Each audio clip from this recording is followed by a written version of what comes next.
Hi friends, আজকে আমরা class 10-এর মাধ্যমিক 2024 টেস্ট পেপারের এটা হচ্ছে 82 নাম্বার পেজের ফিজিক্স বা ভৌতবিজ্ঞানের শর্ট কোশ্চেনগুলো সলভ করতে চলেছি। দেখো প্রথম কোশ্চেন কি আছে, মেরুজ্যোতি দেখা যায় বায়ুমণ্ডলের কোন স্তরে? উত্তর হচ্ছে আয়নমণ্ডল, আয়নোস্ফিয়ার বা আয়নমণ্ডল, ঠিক আছে, আয়নমণ্ডলে। নেক্সট হচ্ছে এসটিপিতে 5.6 লিটার CO2 এর ভর কত?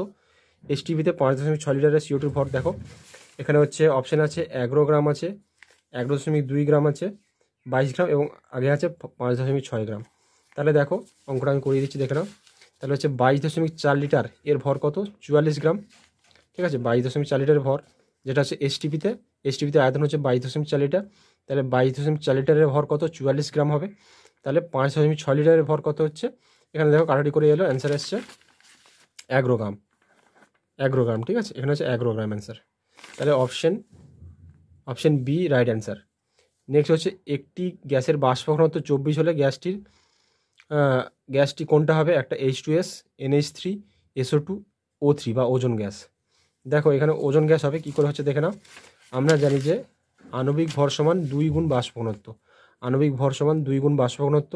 তাহলে বাষ্প ঘনত্ব দেওয়া আছে কত? 24। তাহলে বাষ্প ঘনত্ব দেওয়া 24, তাহলে এখানে বাষ্প ঘনত্ব 24 বসালে আণবিক ভর হচ্ছে 48। তাহলে অক্সিজেনের আণবিক ভর হচ্ছে 48, ঠিক আছে। একটা অক্সিজেন হচ্ছে 16, তাহলে 3টে অক্সিজেন আছে, 16 3 48 হচ্ছে অক্সিজেনের আণবিক ভর হচ্ছে 48, ঠিক আছে। ওজনের আণবিক ভর হচ্ছে 48, ওজন, ঠিক আছে।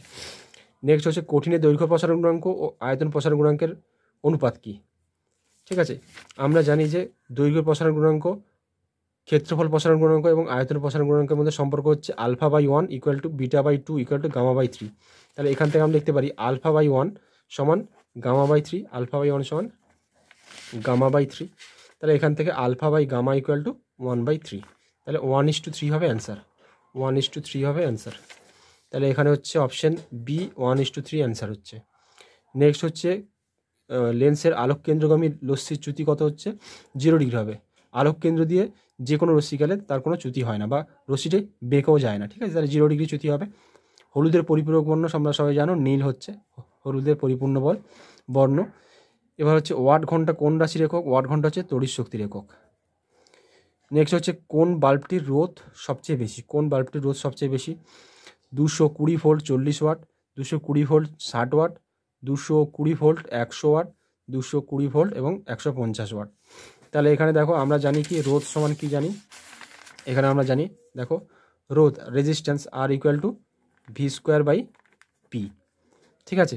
এখানে 4টে সম্পর্কের মধ্যে দেখো সব ক্ষেত্রেই বিভব প্রভেদ দেখো, হ্যাঁ, বিভব প্রভেদ 220 220 220 220, তাহলে এর উপরে ডিপেন্ড করবে না, 220 তো সব জায়গায় সেম আছে।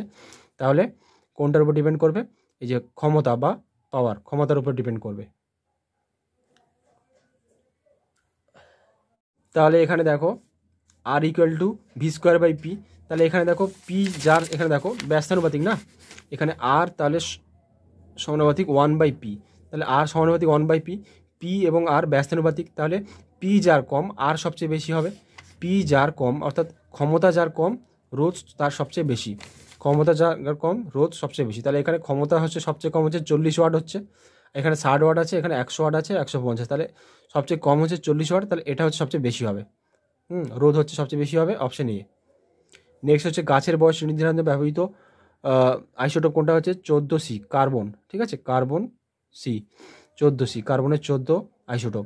পর্যায় সারণীর 15 নম্বর শ্রেণীর মৌলগুলো কী বলে? নিকটিনোজেন আছে এখন, নিকটোজেন। ত্রিবন্ধনযুক্ত একটি সমযোজী মৌলিক অণু কী হবে? এটা হচ্ছে নাইট্রোজেন হবে। অ্যানোড মাডে যে ধাতু পাওয়া যায় সেটা হচ্ছে গোল্ড বা সোনা। কোন গ্যাসের সংস্পর্শে নেসলার বিকারক বাদামি বর্ণে পরিণত হয়? এটা হচ্ছে অ্যামোনিয়ার শনাক্তকরণ পদ্ধতি। নেক্সট হচ্ছে কার্বন বিজারণ পদ্ধতিতে নিষ্কাশন করা হয় জিঙ্ক ধাতু।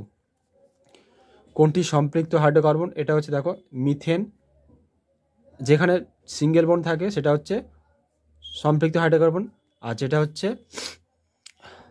এখানে দেখো কোনটি সম্পৃক্ত হাইড্রোকার্বন নয় বলেছে, মানে অসম্পৃক্ত হবে, C2H4 হচ্ছে অসম্পৃক্ত হাইড্রোকার্বন, ঠিক আছে। ডবল বন্ড থাকলেই অসম্পৃক্ত হাইড্রোকার্বন, এখানে C2H4 হচ্ছে ডবল বন্ড আছে, তাহলে এই যে C2H4 হচ্ছে C2H4। H H H H, এখানে C2H4 এর স্ট্রাকচার হচ্ছে এটা C2H4, এখানে ডাবল বন্ড আছে, এই জন্য এটা হচ্ছে অসম্পৃক্ত কার্বন। তাহলে অপশন ডি হবে রাইট অ্যান্সার। নেক্সট হচ্ছে বায়ুমণ্ডলের শীতলতম স্তর হচ্ছে কি হবে, এটা হচ্ছে বায়ুমণ্ডলের শীতলতম স্তর হচ্ছে মেসোস্পিয়ার, এটা হচ্ছে মেসোস্পিয়ার, উত্তর হচ্ছে মেসোস্পিয়ার। ঠিক আছে, এটা হচ্ছে মেসোস্পিয়ার, মেসোস্পিয়ার। নেক্সট হচ্ছে ফায়ার আইস কাকে বলা হচ্ছে, মিথেন হাইড্রেটকে বলে ফায়ার আইস, মিথেন হাইড্রেটকে কী বলে ফায়ার আইস। হ্যাঁ, বায়োগ্যাসের প্রধান উপাদান কি মিথেন, যার সংকেত হচ্ছে CH4 বা মিথেন। বায়োগ্যাসের প্রধান উপাদান হচ্ছে মিথেন। নেক্সট হচ্ছে -27°C উষ্ণতার মান পরম স্কেলে বা কেলভিন স্কেলে কত হচ্ছে, পরম স্কেল হচ্ছে কেলভিন স্কেল, সেই কেলভিন স্কেলের মান কত, দেখো এখানে দেখিয়ে দিচ্ছি কীভাবে হচ্ছে। -27°C সমান কী হচ্ছে, -27 যোগ 273, সেলসিয়াস থেকে কেলভিনে চেঞ্জ করতে হলে আমাদের 273 যোগ করতে হবে, তাহলে যোগ করলাম, তাই এখানে দেখা যাচ্ছে 246 কেলভিন হবে, 246 কেলভিন। নেক্সট হচ্ছে 246 কেলভিন হয়ে গেল। তারপর হচ্ছে সত্য মিথ্যা, আদর্শ গ্যাসের বাস্তবে কোনো অস্তিত্ব নেই, ঠিক না ভুল, এখানে আদর্শ গ্যাসের বাস্তবে কোনো অস্তিত্ব নেই, এটা ঠিক কথা, ঠিকই হবে। নেক্সট হচ্ছে তাপ সঞ্চালনের যে পদ্ধতিতে কণাগুলির বিচ্যুতি সাধারণত স্থানচ্যুতি ঘটে না, স্থানচ্যুতি ঘটে না, অর্থাৎ কণাগুলো এক স্থান থেকে অন্য স্থানে যাতায়াত করে না, তাহলে এটা হচ্ছে পরিবহন পদ্ধতি হবে, এটা হচ্ছে পরিবহন পদ্ধতি হবে, এটার উত্তর হচ্ছে পরিবহন, পরিবহন, পরিবহন হবে। নেক্সট হচ্ছে SI পদ্ধতিতে তাপ পরিবাহিতাঙ্কের একক কী হবে, এটা হচ্ছে উত্তর হচ্ছে ওয়াট, এর উত্তর হচ্ছে watt metre per kelvin, watt metre inverse K inverse. ঠিক আছে, এই উত্তরটা স্পষ্ট করে দেখিয়েছি দেখো, উত্তর হচ্ছে watt metre inverse K inverse, watt per metre per kelvin. ঠিক আছে, নেক্সট হচ্ছে প্রিজম ড্যাশ সৃষ্টি করতে পারে না, প্রিজম হচ্ছে বর্ণ সৃষ্টি করতে পারে না, প্রিজম হচ্ছে বর্ণ সৃষ্টি করতে পারে না। নেক্সট হচ্ছে দীর্ঘদৃষ্টি বলতে কী বোঝায়, দীর্ঘদৃষ্টি হচ্ছে চোখের যে দৃষ্টিতে দূরের জিনিস স্পষ্ট দেখা যায় কিন্তু কাছের জিনিস ঝাপসা দেখা যায়। ঠিক আছে, এখানে লিখে দিয়েছি দেখে নাও, যে চোখের যে দৃষ্টিতে দূরের বস্তু স্পষ্টভাবে দেখা যায় কিন্তু কাছের বস্তু ঝাপসা লাগে, সেটাকে বলে দীর্ঘদৃষ্টি। নেক্সট সত্য মিথ্যা নিরূপণ করো, গৃহবর্তনীদের সব যন্ত্র শ্রেণী সময়যুক্ত থাকে, ঠিক না ভুল, গৃহবর্তনীদের সব যন্ত্র সমান্তরাল সময় যুক্ত থাকে, এটা হচ্ছে ভুল হবে। ঠিক আছে, এটা হচ্ছে ভুল হবে। LED এর পুরো নাম হচ্ছে light emitting diode, light emitting diode, এখানে দেখো বানানটা ঠিক করে তোমাদের লিখতে হবে, light emitting diode, light emitting diode.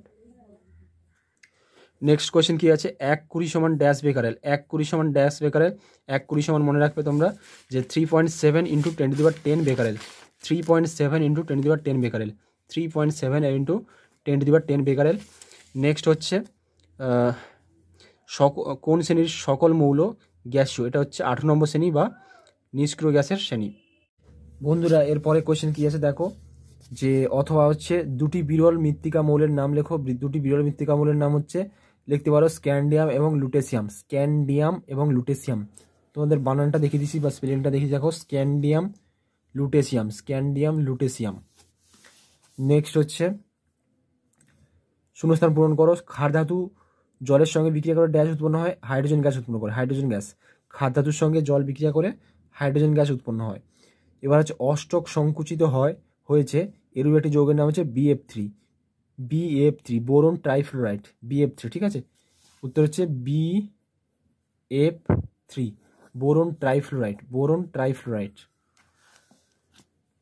এবার হচ্ছে পরের কোশ্চেন কি আছে, যে মৌলের পরমাণু ক্রমাঙ্ক 20 তার যোজ্যতা কত, এখানে 20 হলে দেখো প্রথমে হচ্ছে 20 হলে কি হবে, প্রথম কক্ষে থাকবে 2, তারপরে 8টা, তারপরে 8টা, তারপরে 2, সবচেয়ে বাইরের কক্ষে হচ্ছে বা যোজ্যতা কক্ষে 2টো থাকবে, তাহলে অ্যান্সার হচ্ছে 2, অ্যান্সার হচ্ছে 2 হবে। ঠিক আছে, তড়িৎ বিশ্লেষণ প্রক্রিয়ায় কোন শক্তি রূপান্তরিত হয়, তড়িৎ বিশ্লেষণে তড়িৎ শক্তি রাসায়নিক শক্তি রূপান্তরিত হয়, তড়িৎ শক্তি রাসায়নিক শক্তি রূপান্তরিত হয়।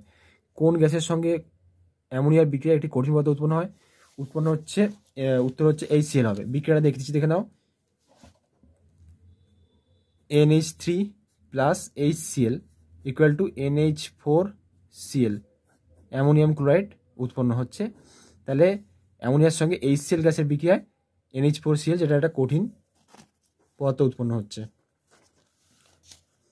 নেক্সট হচ্ছে ধাতব যৌগ থেকে ধাতু নিষ্কাশন সর্বদা একটি জারণ প্রক্রিয়া, এটা হচ্ছে ভুল হবে।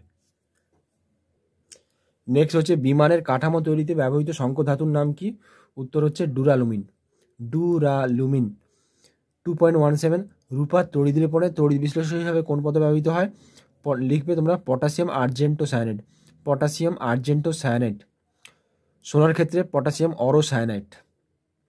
অথবা হচ্ছে তড়িৎ বিশ্লেষণের সময় কী ধরনের তড়িৎ ব্যবহার করা হচ্ছে? এটা হচ্ছে ডিসি কারেন্ট, হ্যাঁ, ডিরেক্ট কারেন্ট বা সমপ্রবাহ। ঠিক আছে, এরপরে হচ্ছে বাম স্তম্ভের সঙ্গে ডান স্তম্ভ। দেখো এখানে কি আছে, লাইকার অ্যামোনিয়া, এটা হচ্ছে ক্ষারধর্মী। H2S এর জলীয় ধর্ম হচ্ছে অম্লধর্মী বা অ্যাসিডিক। জৈব ভঙ্গুর পলিমার হচ্ছে সেলুলোজ। আলেয়া হচ্ছে মিথেন সৃষ্টি করে। ঠিক আছে।